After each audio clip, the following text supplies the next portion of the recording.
তোমার। আমার মানে? এত অবাক হওয়ার কি আছে রোদ পাখি? এই রুমটাও তো তোমারই। এখানে তোমার শাড়ি জামা থাকতেই পারে, এটা অবাক হওয়ার মতো কিছু নয়। ওই বাম পাশের তাকটা পুরোটাই তোমার, এখানে যা আছে সব তোমার। শাড়ি জামা প্রায় সবকিছুই কিনে রেখেছি, এখানে আসার পর কোনো প্রবলেম হবে না তোমার। তবে কসমেটিক্স কিনিনি কিছু, ওসব সম্পর্কে আমার ধারণা শূন্যের কোথায়। ওসব কেনার দায়িত্ব তোমার। উনি মুচকি হেসে বললেন কথাগুলো। ওনার কথায় অবাক হলাম আমি। আমার ড্রেস কিনে রেখেছেন? এখনই কিনে রেখেছেন মানে? শাড়ি না হয় ঠিক আছে, কিন্তু জামা কিভাবে? আমার মাপ? ওটা বৌমনি আর চিত্রার কাছ থেকে শুনে নিয়েছি। এবার দয়া করে ফ্রেশ হয়ে আসো, অনেক লেট হয়ে গেছে। আমি গেস্ট রুমের ওয়াশরুমে যাচ্ছি।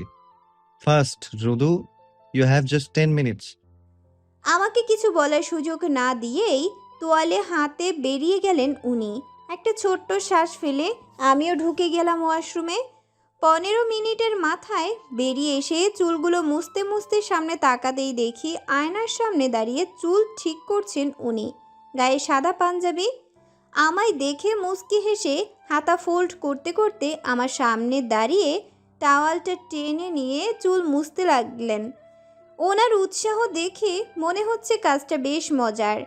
এত মজার কাজ তিনি হয়তো জীবনেও দ্বিতীয়বার করেননি। চুল মুছতে মুছতে অভিযোগের সুরে বললেন, চুলের পানিতেই তো অর্ধেক জামা ভিজিয়ে ফেলেছো রোদ পাখি। তুমি দেখি এখনো ভিজছি। মাঝে মাঝে ভয় হয়, বাল্য বিবাহ করে ফেলিনি তো। এই তোমার বয়স সত্যি 19 তো? ওনার কথায় ভুরু কুঁচকে তাকালাম। উনি হালকা হেসে ড্রয়ার থেকে হেয়ার ড্রয়ার এনে আমার পেছনে দাঁড়িয়ে বলে উঠলেন, এই যন্ত্রটা তোমার জন্য নিষিদ্ধ, কখনো ইউজ করবে না এটা। ভেজা চুলে অসম্ভব রকম সুন্দর লাগে তোমায়, বাট শুধু আজকের জন্য এটা অ্যালাউড। ওখানে কত কত লোক থাকবে, আমি চাই না ওরা তোমায় এভাবে দেখুক। আচ্ছা, আমার কি শাড়ি পরা উচিত ছিল নাকি? বাড়ির বউদের তো শাড়ি পরা উচিত, এভাবে সালোয়ার কামিজে? না, এই গরমে শাড়ি পরার কোনো দরকার নেই। বাড়ির বউ হলেই সবসময় সংসেজে থাকতে হবে না। গরমে ফাঁপড়ে মরবে, তাছাড়া শাড়ি পরলে তোমার শাড়ি সরে যায়। বাসায় ছাড়া আর কোথাও শাড়ি পরার দরকার নেই, সামলাতেই তো পারো না। পারলে তো তোমাকে প্যাকেট করে নিয়ে যেতাম আমি, আবার শাড়ি। চুল শুকানোর শেষে চুলগুলো আছড়ে দিয়ে মাথায় ঘুমটা দিয়ে দিলেন উনি। আয়নার ভেতর দিয়ে আমার দিকে তাকিয়ে মুচকি হেসে বললেন। পারফেক্ট। টেবিল থেকে ওয়ালেটটা নিয়ে কিছু টাকা ধরিয়ে দিলেন আমার হাতে। আমি অবাক চোখে তাকিয়ে আছি, উনি আমার হাতে টাকা দিচ্ছেন কেন? আমায় কি একা যেতে হবে নাকি? নাকি এটা কোনো নিয়ম? এমন তো কখনো শুনিনি। হাজারো প্রশ্নের ইতি টেনে বিস্মিত গলায় বলে উঠলাম, টাকা কেন? তবু এতগুলো? এতিমখানার বাচ্চাদের দিতে হবে বুঝি? না, ওগুলো তোমার, তুমি রাখো, কাউকে দিতে হবে না। আমার মানে? এত টাকা দিয়ে কি করব আমি? আর হঠাৎ টাকা দিচ্ছেন কেন আমায়?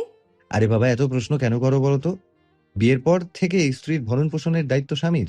এই কয়েক মাস নিজের রোজগার করতাম না, তাই দিইনি, বাট এখন করি, সো ওটা রাখো, তোমার হাত খরচ। পাগল হয়েছেন আপনি? আমি তো বাসা থেকেই বের হই না তেমন। ভার্সিটি টু বাসা অ্যান্ড বাসা টু ভার্সিটি, এটাই আমার গন্তব্য। নিয়ম করে মান্থলি শপিংয়েও যাওয়া হয় না। ভার্সিটি যাওয়া আসার ভাড়া অলওয়েজ বাবাই দেয়। ওটা বাবার টাকার প্রয়োজন হয় না আমার। আর আপনি আমার হাতে 10,000 টাকা ধরিয়ে দিচ্ছেন। কি করব আমি টাকা দিয়ে? যা ইচ্ছে করো, তোমার টাকা তুমি বুঝবে। আর 10,000 খুব বড় একটা অ্যামাউন্ট নয় রোদ পাখি, আমার হিসেবে খুবই অল্প। সো এত রিয়্যাক্ট করার কিছু নেই। কিন্তু কোনো কিন্তু নয়, আমার দায়িত্ব আমি পালন করেছি। না লাগলে জমিয়ে রাখো বা দান করে দাও, সেটা সম্পূর্ণ তোমার ব্যাপার। আজকাল মেয়েদের কসমেটিক্স কিনতেই তো এর থেকে বেশি টাকা লাগে রোদ পাখি, আর তুমি বলছো তোমার চাই না।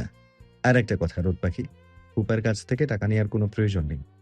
বৌমনির দায়িত্ব যেমন তোমার বাবার ওপর না, তেমনি তোমার দায়িত্ব তোমার ওনার উপর না। আমি কিছু বলতে যাব ঠিক তখনই টোকা পড়ল দরজায়। উনি ভুরু কুঁচকে সেদিকে তাকিয়ে বলে উঠলেন, কে? ও, কিছু বলবে রাহেলা? Wow, great. কথাটা বলে দ্রুত দরজা খুলে বোরখাটা নিয়ে নিলেন উনি। রাহেলাকে ছোট্ট করে ধন্যবাদ জানিয়ে আবার দরজা লাগালেন। আমি এক দৃষ্টিতে তাকিয়ে আছি, ওনাকে যতই দেখছি ততই মুগ্ধ হচ্ছি। কাজের মেয়েটার সাথেও কত সুন্দর করে কথা বলেন উনি। আমার ভাবনার মাঝেই ফিরে তাকালেন শুভ্র। একটা হাসি দিয়ে বলে উঠলেন, ঝটপট প্যাকেট হয়ে যাও তো রোদ পাখি। চিত্রাদের ছাদের রেলিংয়ে পা ঝুলে বসে আছি আমি, হাতে আচারের বয়াম। খুব মনোযোগ দিয়ে আচার খেয়ে চলেছি। আন্টির হাতে বানানো আচার বরাবরই বেস্ট হয়। সিজনের শুরুতেই কাঁচা আম কোথায় পেলেন, ব্যাপারটা অবশ্যই ভাবনার। কিন্তু এই মুহূর্তে কোনো ভাবাভাবির বিষয়ে যেতে চাচ্ছি না আমি, তাই চুপচাপ আচার খাচ্ছি। আমার পাশেই রেলিংয়ে ঠেস দিয়ে মুখ কাচুমাচু করে দাঁড়িয়ে আছে চিত্রা। ওর চোখে মুখে রাজ্যের কৌতূহল। সে মনোযোগ দিয়ে আমার ডান পায়ের পায়েলটা তার দিকে তাকিয়ে আছে। ওর কৌতূহল কারণটা হলাম আমি। এত বছরের ফ্রেন্ডশিপে আমি ওদের বাসায় গুনে গুনে এসেছি 4-5 বার, তবুও বিশেষ বিশেষ প্রয়োজনে, অল্প অল্প প্রয়োজনে চিত্রাকেই যেতে হয় আমাদের বাসায়। আজ তেমন কোনো বাড়াবাড়ি ধরনের প্রয়োজনীয় দিন কিনা বোঝার চেষ্টা করছে চিত্রা, কিন্তু তেমন কিছু খুঁজে পাচ্ছে বলে মনে হচ্ছে না। তাই হতাশ চোখে আমার দিকে তাকিয়ে বলে উঠল, পায়েলটা সুন্দর, আগে কখনো দেখিনি তো। শুভ্র ভাই দিল বুঝি? ওর প্রশ্নের উত্তর না দিয়ে ছাদের পাশের ছোট্ট আম গাছটায় আম গুনতে লাগলাম আমি। ওকে স্পষ্ট ইগনোর করে চলেছি, কিন্তু ব্যাপারটা ও ধরতে পারছি কি না বুঝতে পারছি না।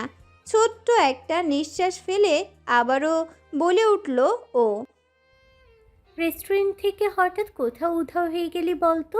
বেরিয়ে দেখি তুই স্যার কেউ নেই। কি অদ্ভুত বিষয়! কি ভীষণ রেগে গিয়েছিলাম জানিস তুই? কতবার ফোন দিয়েছি, ধরলিই না। একেবারে 2 দিন পর আমার বাসায় এসে হাজির। কাহিনী কি বলতো?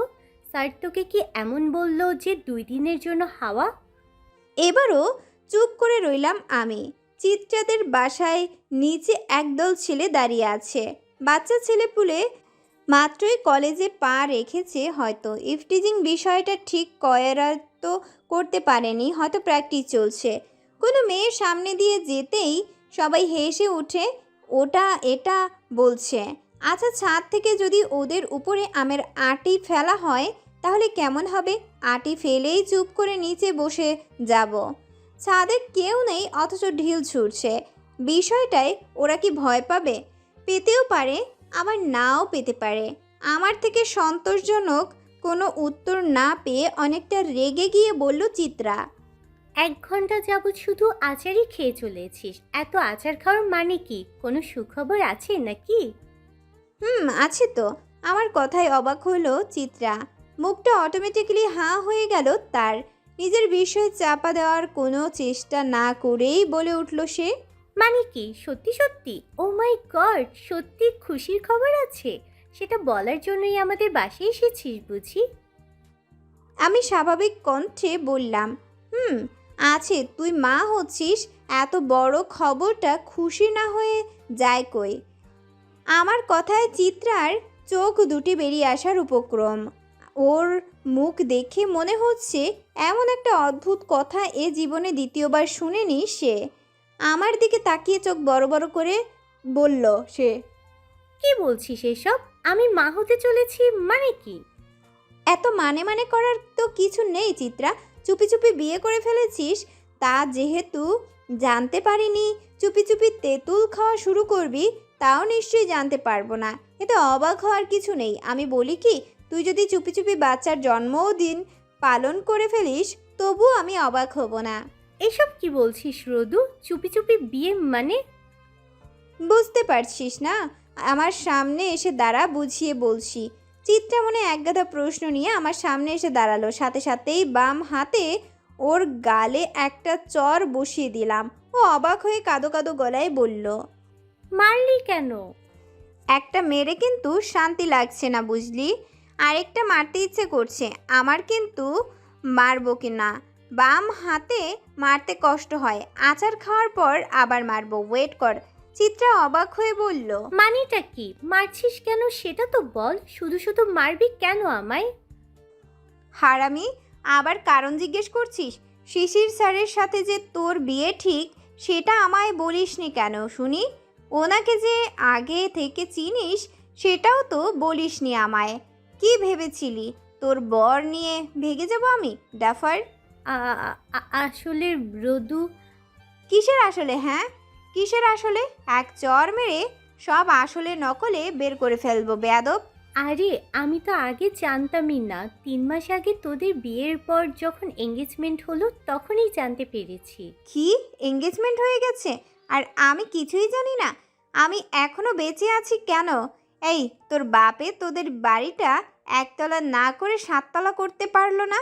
এখনই লাফ দিয়ে মরে যেতাম। এই কথা শোনার পর বেঁচে থাকার কোনো মানেই হয় না। এই, তুই আমার সামনে এসে দাঁড়া, তোকে আরেকটা চর মারবো এবং এই মুহূর্তেই মারবো। কাম। সরি দোস্ত, সব কিছুই এত হুট করে হয়ে গেছে, তোকে কিভাবে বলবো বুঝতেই পারিনি। কিসের হুট কিসের ফুট? শিশির স্যারের সাথে তোমার রোজ দেখা হয়, ওনাকে দেখে লাফালাফি ধাপাধাপি সব করো, আমার হাত খামছে, চামড়া তুলে নাও। আর আসল কথা বলতে গেলেই এনার্জি হাওয়া। পাগল মনে হয় আমায়? তোর সাথে ব্রেকআপ, এই মুহূর্তে ব্রেকআপ। দূর হ আমার চোখের সামনে থেকে। আগে কাহিনীটা তো শোন প্লিজ, তারপর না হয় কান ধরে উঠবোস করব। প্লিজ শোনা, সরি তো। আচ্ছা, তোর সরি পেন্ডিংয়ে রইল, অ্যাপ্রুভ করবো কি না সেটা পরে ভাববো। আগে এঙ্গেজমেন্টের কাহিনীটা বল, A to Z সব বলবি, নয়তো খবর আছে। চোখ রাঙিয়ে একটা দীর্ঘশ্বাস ফেলে আবারও রেলিংয়ে ঠেস দিয়ে দাঁড়ালো চিত্রা। সামনের দিকে স্থির দৃষ্টিতে তাকিয়ে বলতে শুরু করলো সে। ওর কথা মতো কাহিনীটা এমন। ফ্ল্যাশব্যাক। সেই দিন রোদ্দের গ্রাম থেকে ফেরার পর বাড়িতে ঢুকতেই সেদিন রোদ্দের গ্রামের বাড়ি থেকে ফেরার পর বাসায় ঢুকতেই চিত্রার মা একরকম টেনে ঘরে নিয়ে গেল তাকে। দরজা লাগিয়ে আনন্দিত কণ্ঠে ফিসফিস করে বলে উঠলেন, চেহারার কি অবস্থা করেছিস অসভ্য মেয়ে, নিজের খেয়াল নিতে পারিস না?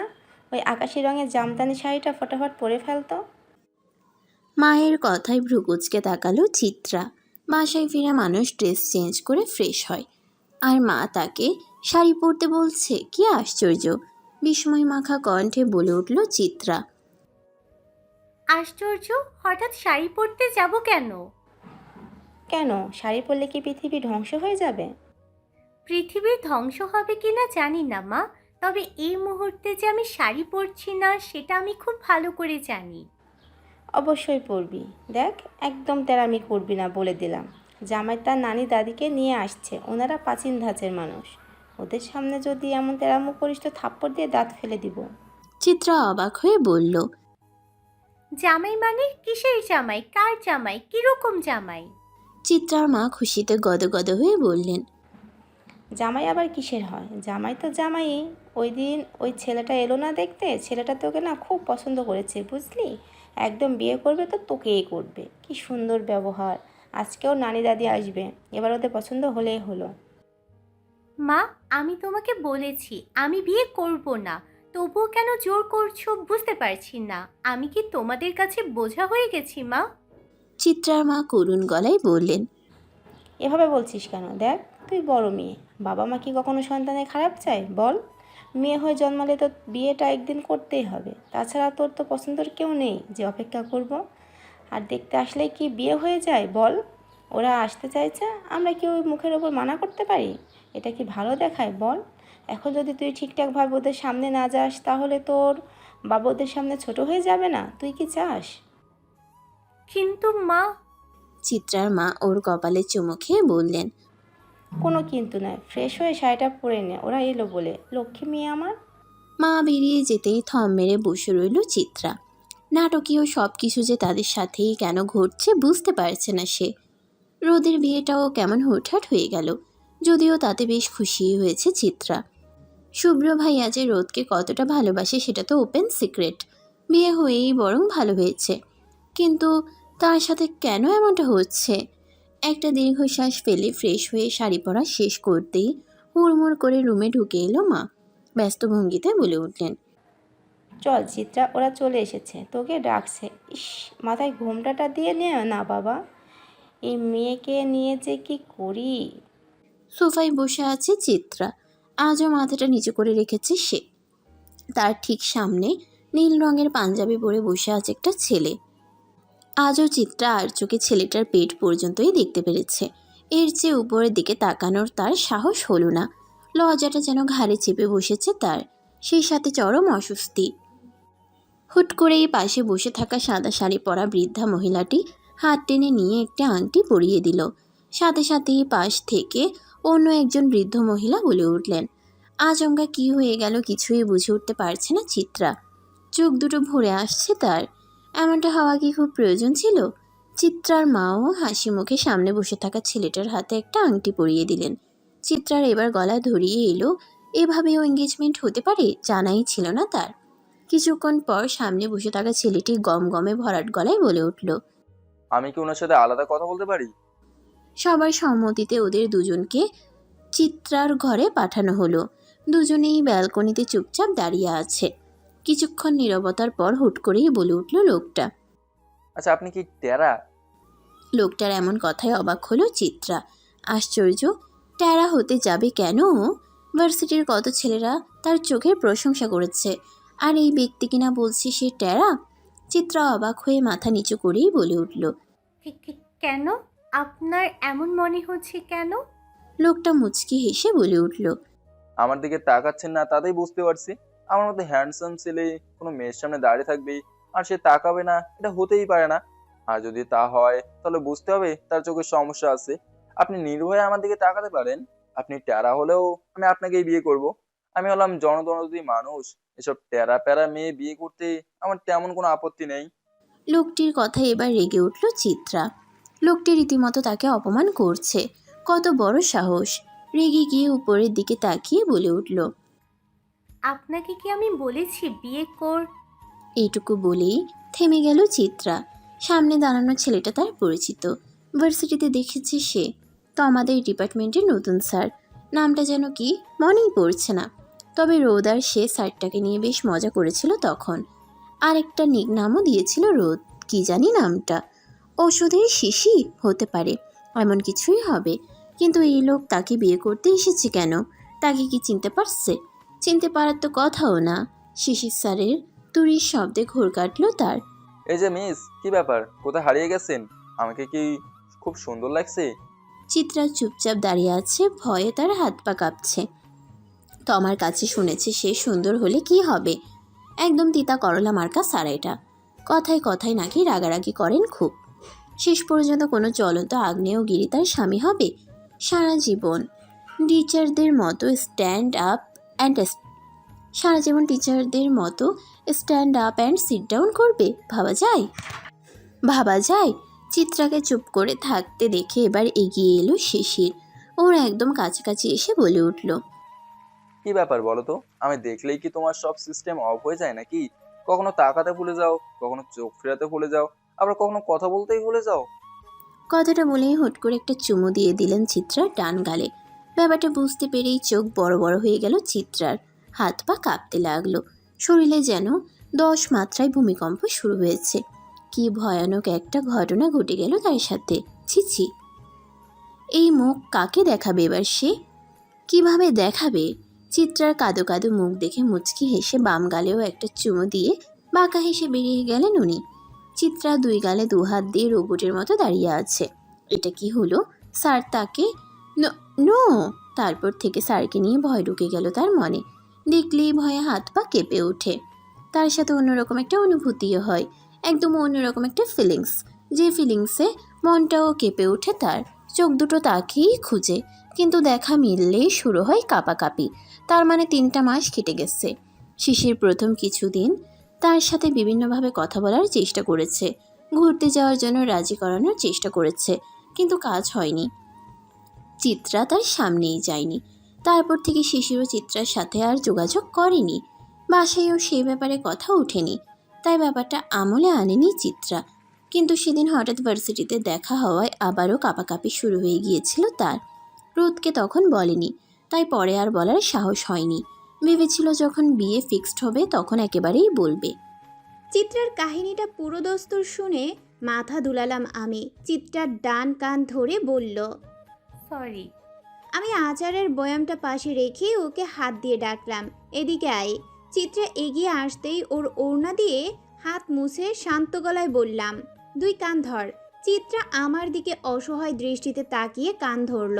আমি রেলিং থেকে লাফিয়ে নেমে বলে উঠলাম, ঠিক আছে, তোর সরি পেন্ডিং অবস্থা থেকে অ্যাপ্রুভ করা হবে, বাট একটা শর্ত আছে। কি শর্ত? শর্তটা হলো শিশির স্যারের গালে চুমু দিতে হবে, তবেই সরি অ্যাকসেপ্টেড।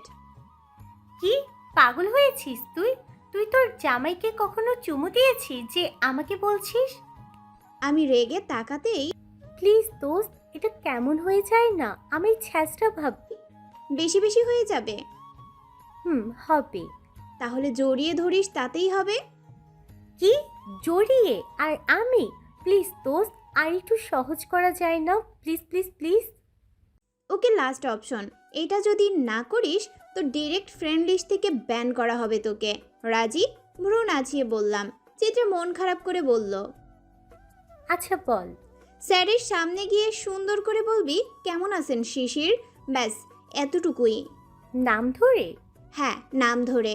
স্যারটার বলা যাবে না। হবু বরকে কেউ স্যার বলে? তুই যে তোর পার্মানেন্ট বরকে ভাইয়া বলিস সেটা? আমি ভুরু কুচকে বললাম, এদিকে আয়। চিত্রা অবাক হয়ে বলল, কেন? আমি একটু এগিয়ে গিয়ে ওর গালে চড় বসিয়ে দিয়ে বললাম, এই জন্যই। আরে আমি কি তোর মতো লুকিয়ে কিছু করেছি নাকি? করিনি। সো আমার বেলা সব ঠিকঠাক, বুঝলি? এবার যা করতে বলেছি লক্ষ্মী বালিকা, সরি লক্ষ্মী যুবতীর মতো, সেটা করে ফেলো, নয়তো খবর আছে ওই চিপকু মফিসের সাথে বিয়া দিয়ে দিমো। আচ্ছা, আমি একটা ব্যাপার বুঝলাম না, শিশির স্যারের মতো একটা ড্যাশিং ছেলেকে তুই বিয়ে করতে চাচ্ছিস না কেন? তোর জায়গায় আমি হলে তো গলায় ঝুলে পড়তাম। শুভ্র ভাইয়া ওনার চেয়েও ড্যাশিং, কয়েক গুণ বেশি কিউট। তাকালে তো তাকিয়ে থাকতে ইচ্ছে করে, তাও তো তুই পাত্তা দিস না। আবার কথা। এই ফাজিল মেয়ে, তুই ওনার দিকে তাকাবি কেন? যে তাকিয়ে থাকতে ইচ্ছে করবে, ওনার দিকে তাকালে খবর আছে। এত ড্যাশিং জামাই রেখে ছেলে খুঁজিস, আবার আমার বরের দিকেও তাকাস। তোকে তো গণধোলাই দেওয়া উচিত। তোকে গণধোলাই দেওয়া উচিত। এতগুলো মেয়ের মন ভেঙে শুভ্র ভাইয়াকে বিয়ে করে নিলি, কেমন পারলি বলতো, নির্দয়। এভাবে ঝগড়া নামক খুনসুটিতে পুরো বিকাল কাটিয়ে সন্ধ্যায় বাড়ি ফিরলাম আমি। শরীরটা বড্ড ক্লান্ত লাগছে আজ। কোনো রকম কটা খেয়েই বিছানায় গা এলিয়ে দিলাম। শুভ্রর কথা মনে হচ্ছে খুব। হয়তো ওনার প্রেমে পড়ে গেছি আমি। বিয়ের পর প্রেম নাকি ভালোবাসার পর প্রেম, যাই হোক, খুব অদ্ভুত বিষয় ঘটছে আমার সাথে। ওনার কথা মনে হতেই ওনাকে চুবিয়ে খেয়ে ফেলতে ইচ্ছে করছে। কি সাংঘাতিক ব্যাপার। রাত প্রায় 1টা। হঠাৎই ঘুম ভেঙে গেল আমার। কেন ঘুম ভাঙলো বুঝতে পারছি না। হঠাৎ কোনো দুঃস্বপ্ন দেখেছিলাম, হুট করেই যে কি হলো আমার। মনে হতে লাগলো শুভ্রকে এখনই দেখতে হবে আমায়, একদম সামনে থেকে দেখতে হবে। বালিশের নিচ থেকে ফোনটা নিয়ে হাজারো অস্বস্তিকে উড়িয়ে দিয়ে ডায়াল করেই ফেললাম। যদিও ভেবেছিলাম ফোন রিসিভ হবে না, এত রাতে নিশ্চয়ই শান্তির ঘুম ঘুমাচ্ছেন উনি। কিন্তু আমার ধারণা ভুল প্রমাণ করে প্রথমবারই রিসিভ হলো। ওপাশ থেকে গম্ভীর গলায় বলে উঠল, হ্যালো, তুমি এখনো ঘুমাওনি রোদ পাখি? ঘুমিয়েছিলাম তো উঠে গেছি। আমার না আপনাকে খুব দেখতে ইচ্ছে করছে, খুব। কি নিঃসংকোচ আবেদন আমার। কেন জানি লজ্জা জিনিসটা আমার মাঝে কাজই করছে না আজ। আচ্ছা, লজ্জার সিস্টেমটা কি নষ্ট হয়ে গেল তবে? আমি নিঃসংকোচে কথাটা বলেও ওপাশের মানুষটি নীরব হয়ে গেলেন। আমার মুখ থেকে এমন কথা শুনবেন কল্পনাও করতে পারেননি হয়তো। কিছুক্ষণ চুপ করে থেকে বলে উঠলেন উনি, তুমি ঠিক আছো? জ্বর কিছু হয়নি তো? আমি একদম ঠিক আছি। জ্বর কেন হতে যাবে? শুনুন না, আমি আপনাকে দেখব এখনই। মুখ ফুলিয়ে বললাম, ওকে, ছবি পাঠাচ্ছি, দেখে নাও। তোমার হাজবেন্ড চেঞ্জ হয়নি, যেমন ছেড়েছিলে তেমনি আছে। না ছবি নয়। তাহলে ভিডিও কল করব? না ভিডিও কলও নয়, আমি আপনাকে একদম সরাসরি দেখতে চাই। ভিডিও কলে তো সরাসরি দেখা হলো রোদু সোনা। আমি মন খারাপ করে বললাম, হলো না, ভিডিও কলে শুধু দেখা যাবে, আর কিছু তো করা যাবে না। উনি হেসে বলে উঠলেন, তুমি কি আরো কিছু করতে চাও? চাই তো। কি করতে চাও শুনি?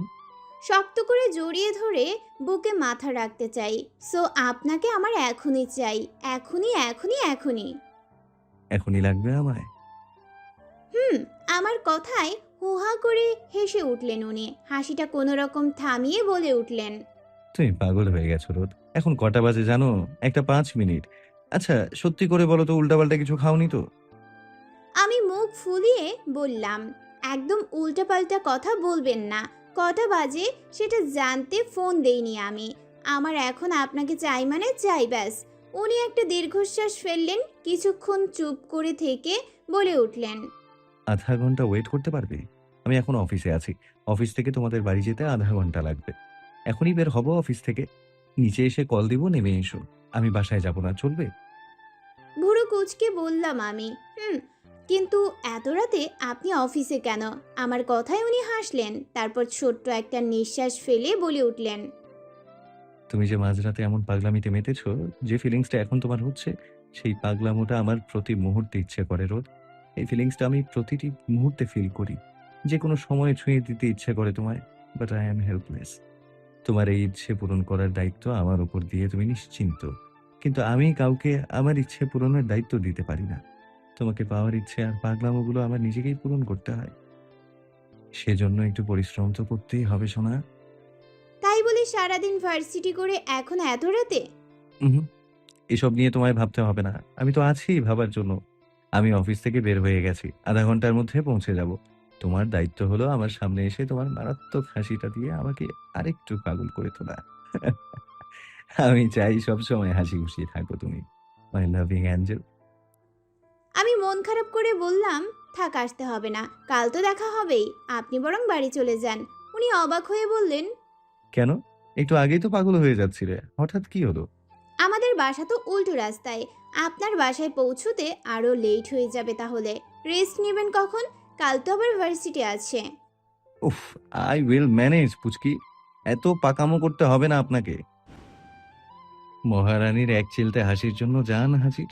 এবার রাখছি, ড্রাইভ করবো তো, বাই। আমি ফোন হাতে নিয়ে চুপচাপ বসে আছি। কেন জানি কান্না পাচ্ছে খুব।